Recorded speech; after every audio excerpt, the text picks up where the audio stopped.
Who were the Young Lords, and what was their relevance to the Puerto Rican community in New York? Well, they were college students primarily, and they decided to call attention to the fact that El Barrio was not having the services that the rest of the city was having, as in sanitation, and they were part of they fashioned themselves after the Black Panthers. Mm-hmm. They wanted to change society, just like everybody wanted to change society in '69. And they went around to the community and they said, how should we change society? Should we free Puerto Rico from the United States? Puerto Rico should be independent. And all the guys outside playing dominoes said, you know what? We should clean up the streets. And they were surprised at their big stand for social injustice was going to be cleaning up the streets. And they started to clean up the streets and put sort of Latins on the map.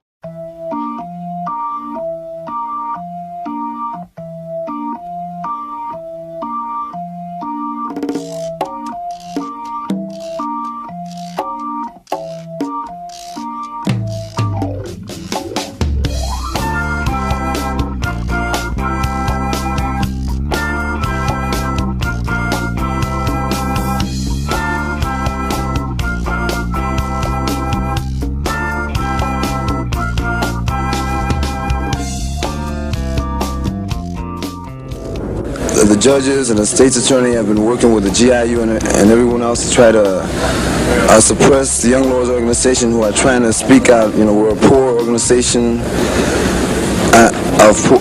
who works for poor people, and we're trying to speak out and let the world know what poor people want.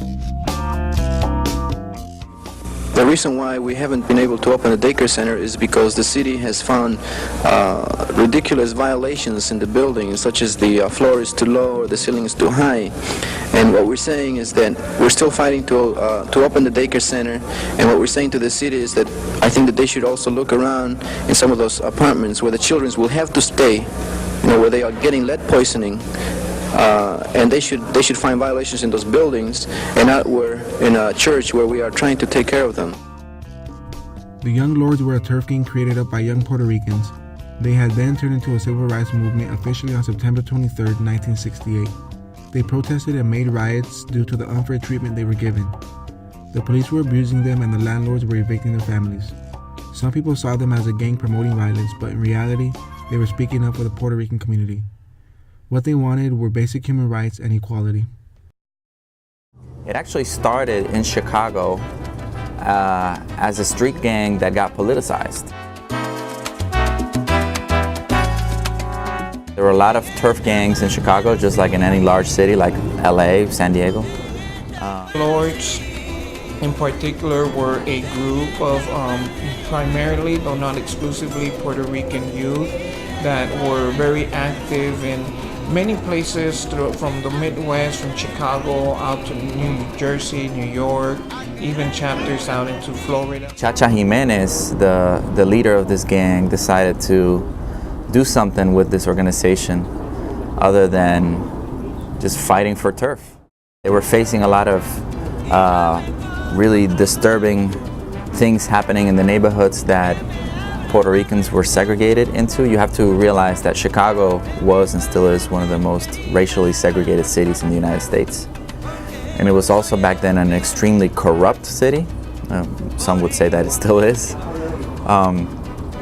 It was run by Mayor Daley and a group of patrons, very powerful business people, people in the underground economy too, mafia, all that stuff.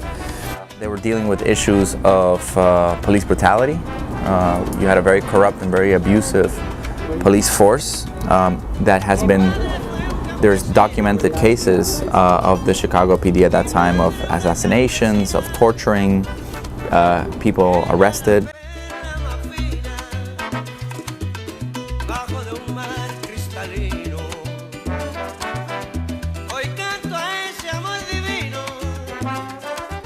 And they were also moving at a time in which people of color, especially Black Americans, but also Latinos like Puerto Ricans, were being segregated into extremely poor neighborhoods without the same quality of schools, without the same quality of social services, without the same access to health. Lords continue to be a source of inspiration, a source of recognition of the ability to take matters into our own hands, that we need to be the actors in our own future. Their primary goals were to deal with the issues that inner city youth of color were dealing with in places like Chicago and New York, but other cities of the Midwest and the East primarily.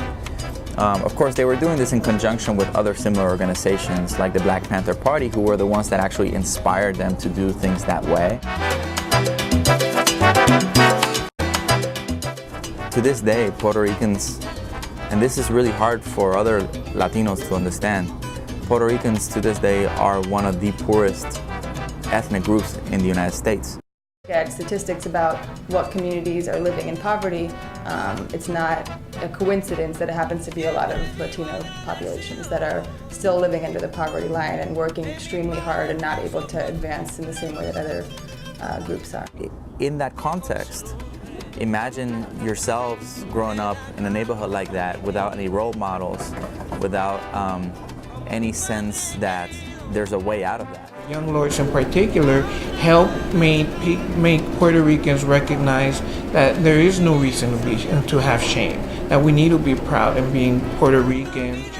Social movements, you know, it's a broad definition, if you will, and because on the one hand we tend to assume that social movements are more progressive, more liberal. So it's out of recognizing that change doesn't come just out of policy, right? But rather that you need people on the ground, you need broad social movements to affect change.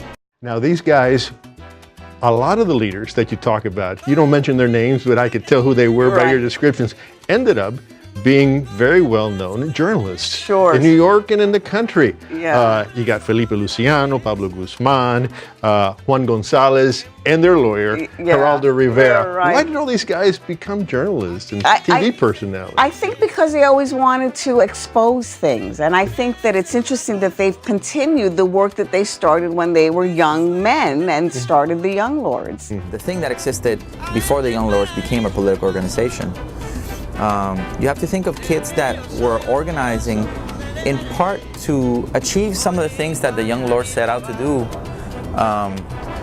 in a much more benign way, which was to give people a sense of empowerment, community, to give people a sense of sisterhood, brotherhood, to make them feel like they had each other's backs. The Young Lords showed us that that can be done and it should be done.